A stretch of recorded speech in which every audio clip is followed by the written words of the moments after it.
Hi. I know it's been a really, really long time, again, and I know I promised my next video would be on DCA's new Little Mermaid ride, but something happened. Something bad. So after waiting 22 years, which is only 6 years older than Ariel herself, is this half-fish cartoon ride worth the wait, or just dead weight? Let's find out, shall we? So you can see right away from the queue that this isn't the mermaid ride. Mermaids don't have rides, they have gills. Sweet mother of God, it's Chris Hansen. Why don't you take a seat? Just take a seat. On the floor, please.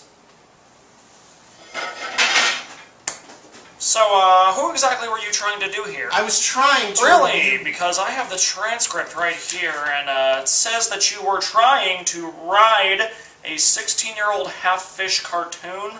That's not what I meant. He thought his talking would trick us into tolerance of his fishy fetish. But little did he know, he'd soon be dangling from a hook named Hansen. How are you doing that? This is the voice of God, jerk. And I created Christ Hansen in my perfect image. My perfect image. My perfect image. My perfect image. My perfect image. My perfect image. My perfect image. My perfect image. You also called her dead weight? Now that's just not nice. Teenage girls, they're very self-conscious about their bodies and their pulses. They always told me Satan would be attractive. And then you said, let's find out, shall we? Now that's bound to be a sexual slang term somewhere.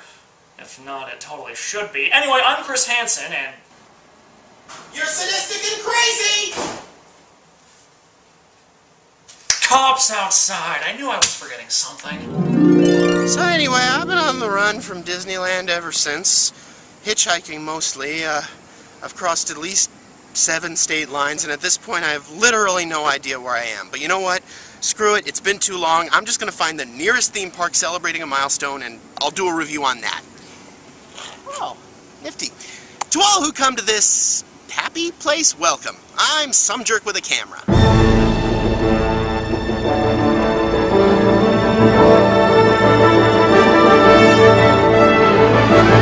Experimental prototype community of tomorrow. In all of Disney history, has there ever been a more frustrating acronym? It's been 30 years since the opening of EPCOT Center, and it still inspires countless arguments. It's Walt Disney's last dream. It almost bankrupted the company. There's no other theme park like it for a reason. There's booze. My feet hurt. It's educational. I want to go to Magic Kingdom. Well, we took the wrong monorail, so we're here now. We took the wrong monorail because you can't read, Dad. Well, you were a horrible mistake. I forgot to wear a mitten. Jerk. Like all acronyms, EPCOT may sound like a particularly nasty STD, but unlike an STD, EPCOT began as a wondrous burst of output which led to a lifetime of painful regret.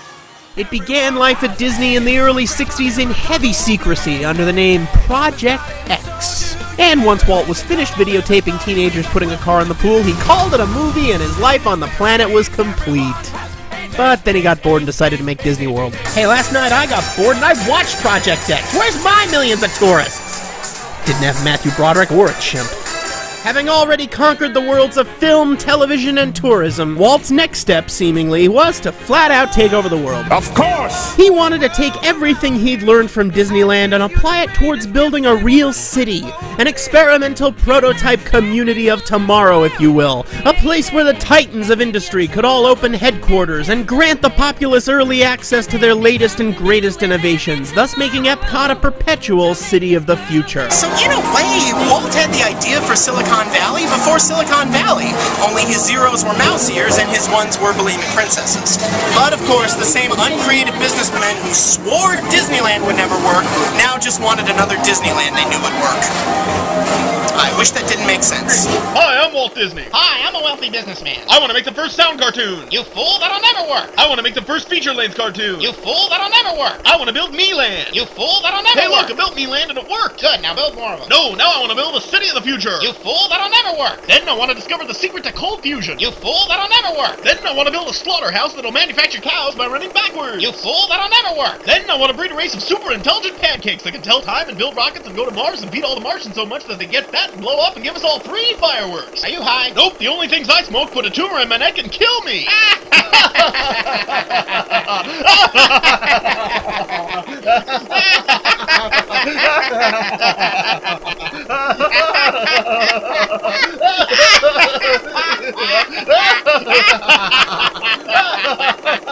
Seriously, if you don't turn my money into more money, I'll guillotine your whole family. What? He's bluffing. So, a compromise was reached. To appease the bankers, the project would be called Disney World, and it would include another Disneyland-esque theme park. But as far as Walt was concerned, EPCOT was the raison d'etre. EPCOT was to be the Fantasia to Disneyland's Snow White, preferably without the crushing failure this time. Even for Walt, it was probably too ambitious, and had he succeeded, who knows where he would have stopped? A Disney state? A Disney country? A Disney planet? A Disney galaxy? Would every cell in the universe have grown mouse ears? Would the mouse ears have grown mouse ears? Have grown mouse ears? Have grown mouse ears? Have grown mouse ears? Have grown mouse ears?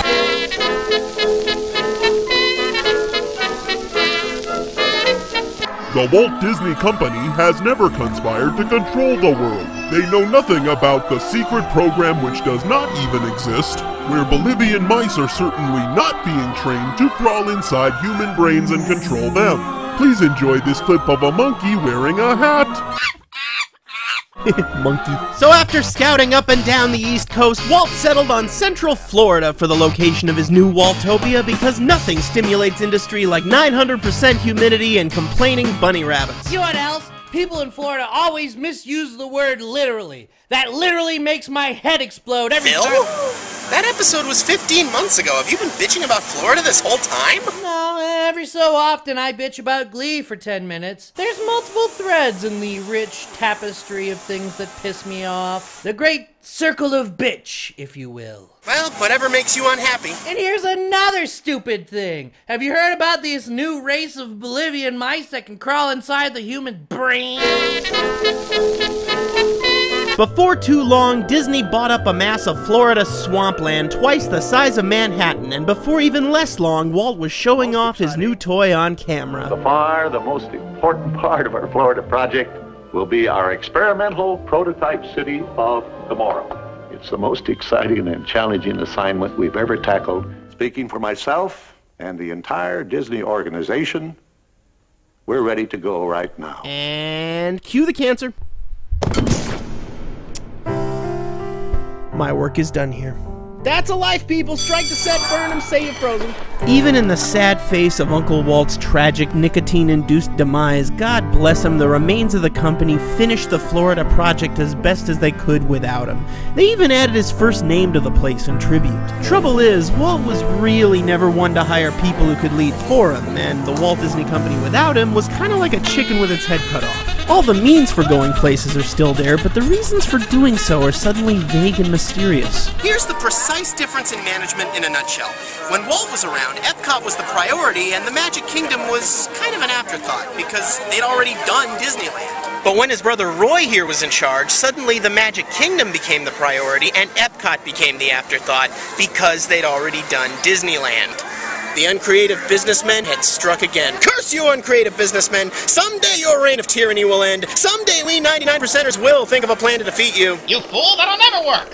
Yeah, you're probably right. Let's see what's on Twitter. Oh, Snooky, your feed is the real happiest place on it. Me. They've coated me in bronze and left me here to die. Please don't leave. Minnie's so abusive. Who was that bitch? Nothing. So when Roy Disney World opened in '71, it was remarkably EPCOT-free, and it remained that way throughout the 1970s, perhaps out of fear of never living up to Walt's lofty standards. In the meantime, Hollywood was being taken over by auteur directors, even the children's films, and since the only auteur Disney thought they'd ever need was long dead, their stubbornly bland, family-friendly, what would Walt have done attitude was getting less profitable every year. The one time they tried to make a gritty movie, it didn't go well. Here is a car who would not take it anymore. A car who rides against the dirt, the scum, the filth, the Dean Jones, the Don Knotts, the Cloris Leachman. Here is some bug who went bananas. Here is... So when they finally broke ground on EPCOT in the late 70s, not only did they not have enough ambition to make it more than just another theme park, they didn't even have enough money to build the theme park, which meant constant reliance on that heartwarming, spirit-lifting American art form of corporate sponsorship. Monopolies, moment makers, bailout takers, eagle killers, tooth rotters, debt creators, and artery cloggers alike were all more than welcome to write enough checks to make a dead man's dream come false. You see, without that dead man around to charismatically sweet-talk these corporate behemoths and disguise all the creative compromises, in order to get their unfiltered corporate narratives across, the sponsors had to somehow outfox this guy. Why is Disney getting into so many things that are apparently unrelated to the entertainment industry? What can Disney possibly contribute? Good question, not much. Better leave the contributing to us heroic check signers. Don't worry, we'll do a good job. I mean, not everyone can sign a check as expertly. Ah, dang it, I spelled my name wrong again! This is hard! And speaking of selling out, one of the following products causes the exact same cancer that killed Walt. See if you can guess which one.